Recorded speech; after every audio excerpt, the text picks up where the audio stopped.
So I was brought up learning that great things come in threes. So this is my third presentation, so I feel really lucky, and so should you. No, but I do appreciate, and I promise this is more or less the last time that you'll hear from me today, other than a little wrap-up session later on. Nicola, really nice job on the recreation presentation. Maybe just to add a couple of things and some of the questions that we heard over lunch and a few at the end of that last session. The fact that a lot of minorities and urban youth have not traditionally recreated in the forest systems in rural areas is a big concern. And something that the Forest Service is taking the lead on, and a lot of other non-government organizations are working on as well, is to focus on the value of ecosystem services within the urban context. So the Forest Service itself, actually, in addition to the National Forest System, state and private, and research, also has an urban forestry division. And we're actually just beginning to work with the Forest Service on a project trying to value the services that are generated from urban trees and green space, from health benefits, stormwater management, shade, urban habitat. And there's a strong belief that if people can't experience nature, then it's unlikely they're going to care about nature, and unlikely they'll then try to protect and enhance it. And so there's a lot of thinking right now, if you can make that connection in the urban setting, it sort of serves as a conduit to what's going on in more rural areas. So I know that's a big focus. And one of the other questions was about sort of impact assessments and sort of value and how you do that. And we spend a lot of time trying to figure out the values that ecosystem services provide. And Nicola gave a really great stat about, I can't remember the exact number, but the economic contribution of recreation to the GDP of the U.S. and how it's the largest economic contributor that comes from the Forest Service. And I would say in straight, measurable monetary terms, that's correct. The challenge with ecosystem services as a whole is trying to put a value on the less tangible and balance sheet related values. So drinking water provisioning, I would say, is probably 10 times as valuable as the recreational resource value, but it's much more challenging to put a concrete dollar figure around that. And there's a lot of groups that are working to try to do that. You can look at the cost savings from needing to just build more traditional infrastructure. You can look at health benefits and those sorts of things. So it's very much a growing field, but it's critically important. And the last thing I'll say about that is, and this was a conversation I had at lunch with a few folks, don't think about ecosystem. I choose not to think about ecosystem services for the sake of ecosystem services. It is a framing to be decision relevant. And for each case, whether it's water or recreation or biodiversity, as I'll describe in a second, early on develop a framework and measurement context that can be factored into decision making, whether it's where to invest money, how to manage, in one system versus another. But if you can't tie what you're doing to a decision, really question, is it really a good use of time and resources? So with that, let me move on to the biodiversity piece. And the last thing I'll say is a great John Muir quote. I didn't know that John Muir was a Hasidic Jew with the beard and everything going on. So I learned something new each day. So biodiversity. Biodiversity means something different to everyone. It's wildlife and habitat and species composition. It's the interconnectedness of all things. It's ecological functions. But in the end, we know, the more biodiversity we have, the more likely we are to recognize lots of different benefits and values that are coming out of our natural systems. And almost always does that lead to a healthier, happier, more productive society. And the quote on the right there is, the more you have, the better off you are. And the flip side of that is, the less you have, the more vulnerable you often become. So in the very granular context, that is when you have homogeneous set of species. So you have one particular type of pine that makes up 75% of your forest system. There's some risks there, right? Disease, fire, things like that. The more you can diversify, the more options you have from values, from services, and from a resiliency framework.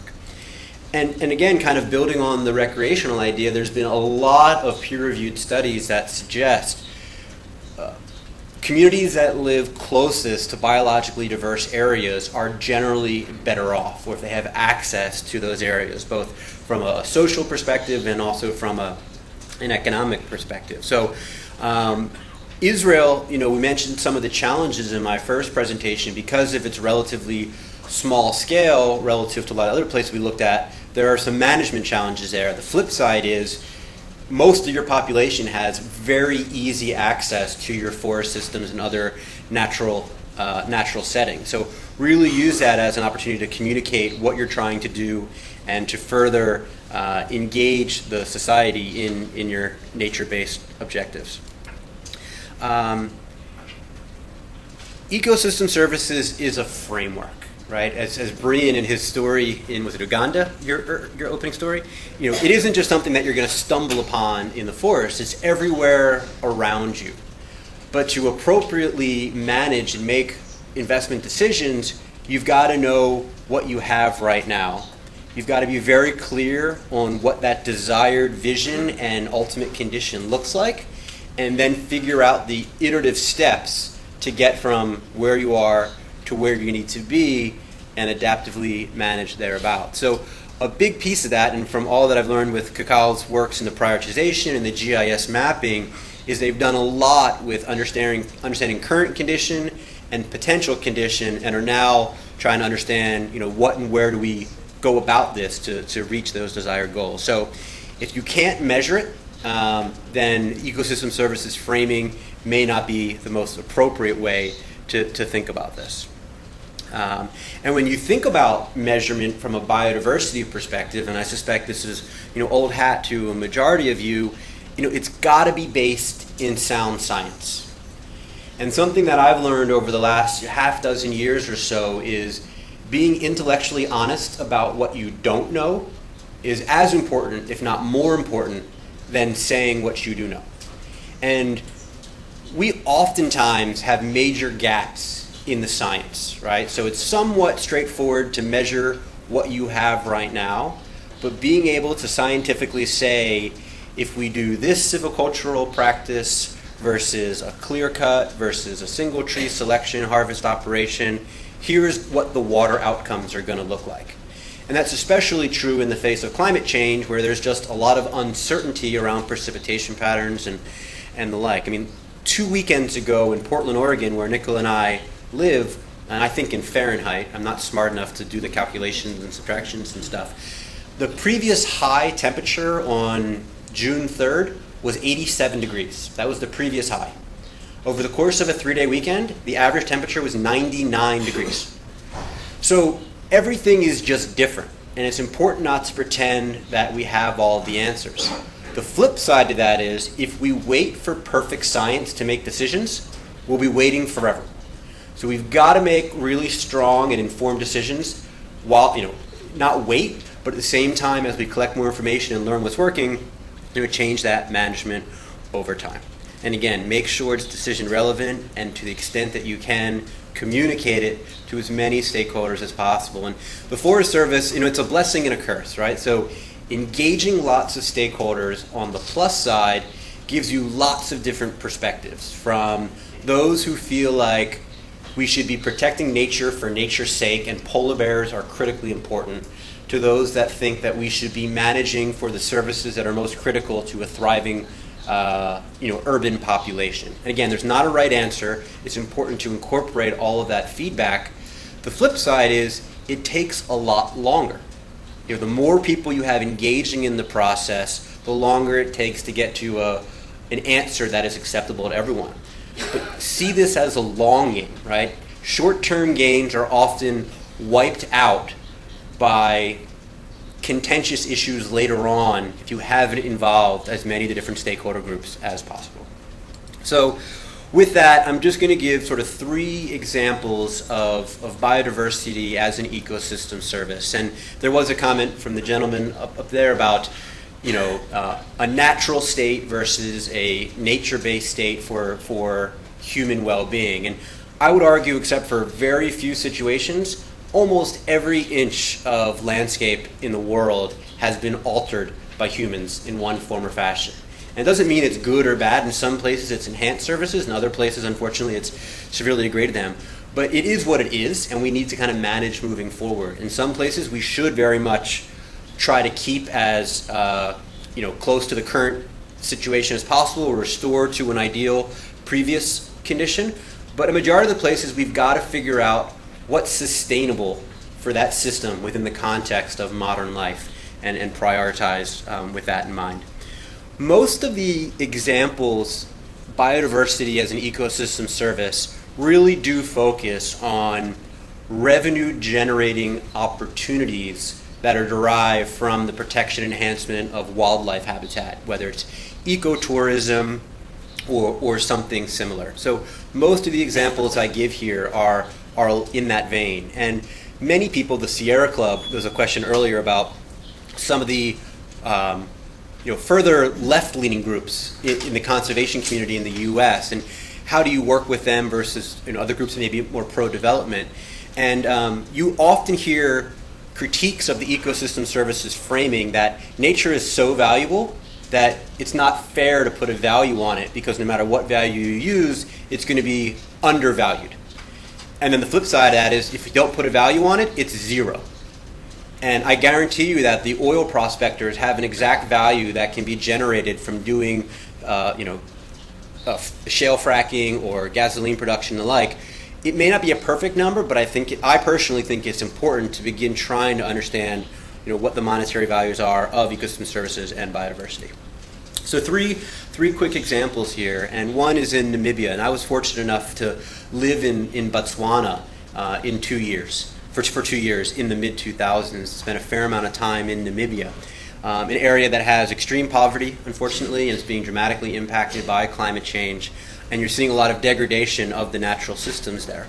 And a lot of the communities were really trying to understand what they could do to both conserve the wildlife and look at some job creation and poverty alleviation opportunities. So they started to make some real investments in habitat and wildlife. And where they were successful and where they were able to see dramatic increases in the quality of the habitat and therefore the species composition and richness, there was a direct correlation with the income generation through sustainable ecotourism operations. And especially in Africa and parts of Latin America and Southeast Asia as well, ecotourism is probably the most utilized form of ecosystem services. In the Israeli context, it's probably more from a cultural tourism than a classic wildlife tourism. But being fortunate last time I was here to visit areas, the Negev, go down and do some snorkeling in Eilat, climb Masada, really some incredible ecotourism opportunities that you could probably even do more with moving forward.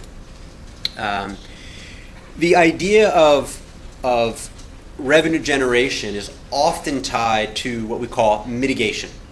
So you're having an impact in one place, and as Nicholas said, you've got to prioritize. Some places, sacrifice is the appropriate word. You consolidate impact, whether it's tourism or extraction, and then you basically take that impact and offset it someplace else, and overall you have a net positive. So if this was at 10 and this was at 10, and you drop to 8 of quality here, make sure you get to like 15 here. So there's an overall net for society. And it's important to think about what those thresholds are. There are certain places that you absolutely do not want to impact because they're so rare or unique or important for ecological processes. And other places, do you know what? It's, you guys call it multi-use forests, where it's value-laden statement, but it's not necessarily unique or any more important than anything else. We can have some impacts there to protect other places. And think about the flow of capital and financing to make that appropriate. And so in the U.S., we call that, a lot of that takes the form of what we call species and mitigation banking. We have laws that protect species, but we do allow impacts in some places if we have a net positive benefit in others. And this idea of mitigation and having a net positive in one place if there's a slight degradation in another is dramatically increasing, allowing for sustainable development and wildlife preservation.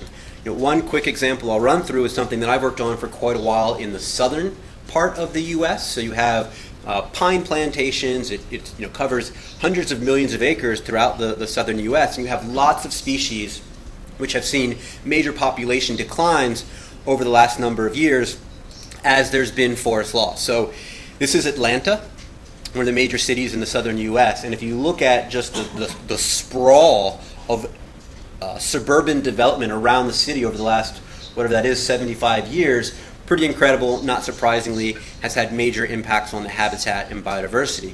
And the ecosystem services framing, one of the things it's really done, just like before we talked about moving from a single resource focus to a more holistic focus, thinking about water and habitat and climate, within the wildlife space, it's taken us from being single species focused to more of a community and habitat oriented approach, where we're thinking about the suite of species and habitat conditions that we want to amplify. And within that project, we did a very intentional job of understanding our baseline conditions, what our desired end result would look like, and then what were the silvicultural practices that would enhance the habitat and hopefully recover the species. That's very U.S. context. One last example that I'll give is actually in Malaysia, where some really amazing primate species. We're seeing loss of habitat primarily through oil palm plantations, cutting down native forests, planting oil palm and the like. So there was a program that was developed by a number of conservation groups that basically helped mandate oil palm companies consolidate their impact in non-pristine forests, and then basically offset that by investing in a fund which protected primate habitat in other places. And it's still early days, but there's been some really exciting conservation outcomes related to that approach. So you've probably heard enough from me, so I will stop with that. And again, really appreciate the opportunity. So thank you.